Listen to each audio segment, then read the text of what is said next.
Golf Central on YouTube is brought to you by the new Paradigm Woods and Irons from Callaway. Hello and welcome into this edition of Golf Central. I'm Cara Banks with an update on the Memorial Tournament presented by Workday. Rory McIlroy, one of 3 players to share the lead through 54 holes and has the opportunity to win at Jack's Place tomorrow for the first time in his career. Don't forget he had that triple bogey 7 on 18 on Thursday, but has bounced back nicely with a 68 yesterday and a 70 today. Let's hear what he had to say to the media. Look, it's a big tournament, and I've got quite a bit of experience in that, and you would like to think that gives you a little bit of an advantage, so everyone's going to go out there tomorrow, and regardless of where you are in the tournament, this golf course makes you a little uncomfortable anyway, so everyone's going to be feeling like that, and with the way the leaderboard is and how bunched it is, it's just going to come down to who can sort of hold their head the most coming down the stretch. You just look at numbers on a board, and you didn't have to do a ton to be in the last group, be near the lead, whatever. But was it harder work to get to where you are? Yeah. Looks deceiving a little bit. A little bit. I don't think I hit a green from the 8th hole through the 14th hole, and I played those holes in even par, I guess. So chip in on 12, and got it up and down from some tricky spots. So yeah, I was really happy with how I scored out there and how I just sort of hung in there for most of the day, and played those last few holes pretty well, especially 17 and 18. Did you have that sense at some point in the middle of the round that that's what it's all about today? Yeah, so I walking up the 11th, I got lucky off the tee and my ball didn't go into the creek, and when I made 5 at 11, I said to Harry, let's try to break 70 today. I think that would be a really good score. I was 1 under at the time. Or actually even at the time, and I chipped in on 12, and I was trying to get, I thought maybe 14 and 15 were chances, but I think 70 out there, especially this afternoon at the time that we were playing. Obviously there was some really low scores this morning, and that's sort of what happens when the conditions are like this. Guys can go out and shoot a low one early on, and then the leaders have the toughest of the conditions. You just have to hang on. Rory, you've won before without your best, clearly. What's sort of the mindset when you're sort of feeling like this, and as you told us yesterday, still working through some things? Yeah, just hanging in there. As I said, getting the ball in play off the tee is really important for me. Yeah, and embracing it. There was a couple of shots out there when I missed the greens that I was sort of looking forward to hit, and I think it's embracing that challenge and embracing the fact that you're probably not going to hit more than 12 or 13 greens out there, and it's I think with how my short game's been this week, it's it's something I've been able to fall back on, which has been great. There's been a couple of shots just on 16. If you were telling someone what's the best way to play that hole, would you have a decent answer? I think today, if you had the balls to do it, is to play sort of right of the pin but front edge. With for me, that would have been an 8-iron.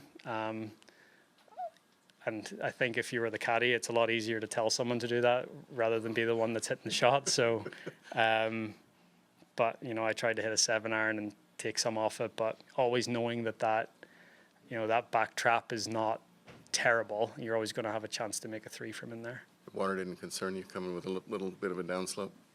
No, there was plenty of green to work with. I never thought that was an issue. 2 quick ones for me.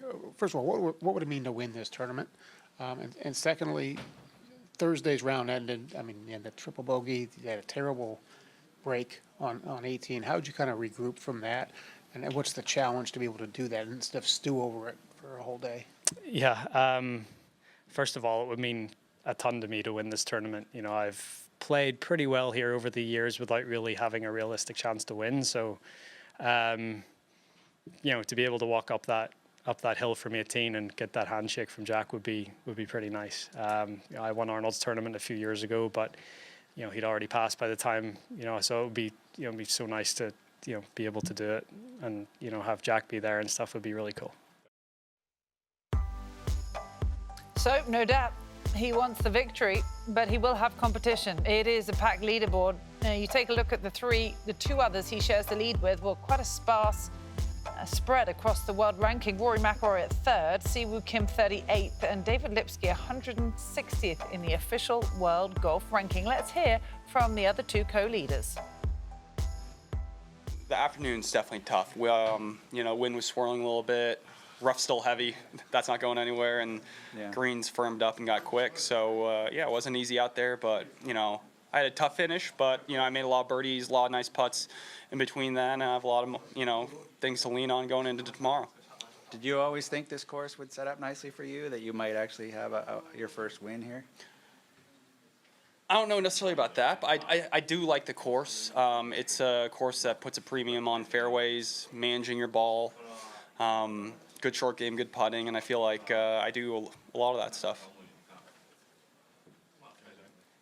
As everything goes through ebbs and flows, do you watch the leaderboard to see what's going on? Is it too early for that? How do you approach leaderboard watching at this stage? It's Saturday, I'm not too concerned with the leaderboards yet. Maybe back nine on Sunday, I'll start thinking about it. But, I was just focused on playing my game. I mean, it's too hard out there to focus on anything else but your game. How much of a virtue is patience for you on this course, and understanding the patience that is a virtue that comes with that? Oh, I think it's a huge asset. It's a huge asset because, when you do see the leaderboards, you do see guys making bogeys everywhere, and it's tough. So pars are good, grinding it out, not making any big numbers, stupid plays. So that's what I was focused on. Yesterday, you talked about how you like the heat. How is it treating you today? I have a nice cotton shirt on. I'm feeling great. So when you get out there and these conditions are as favorable, as they are to you, especially given the temperature, are you kind of thinking in the back of your mind, like, I can go out here and I can shoot a good round today? Yeah, definitely. Felt good warming up. Swing felt great, and body felt nice and loose. So, I felt pretty mentally and physically prepared. Swing feels pretty similar. Like, I feel I hit a lot of great tee shots and hit a great iron shot, and hopefully goes in a lot of putters. But yeah, I feel great, especially makes 2 double and shoot on the par this course. I'll take it. Does it feel like a U.S. Open? It's so difficult. Yeah, it's firm, rough, long. Like, yeah, it's hard to keep it concentration, and yeah, it's every hole's make bogey or double. So if I had a miss, sometimes sometimes gotta take bogey. Yeah. Do you like coming from behind where you are a little bit overlooked? Yeah, it's always sneak up on them. Yeah,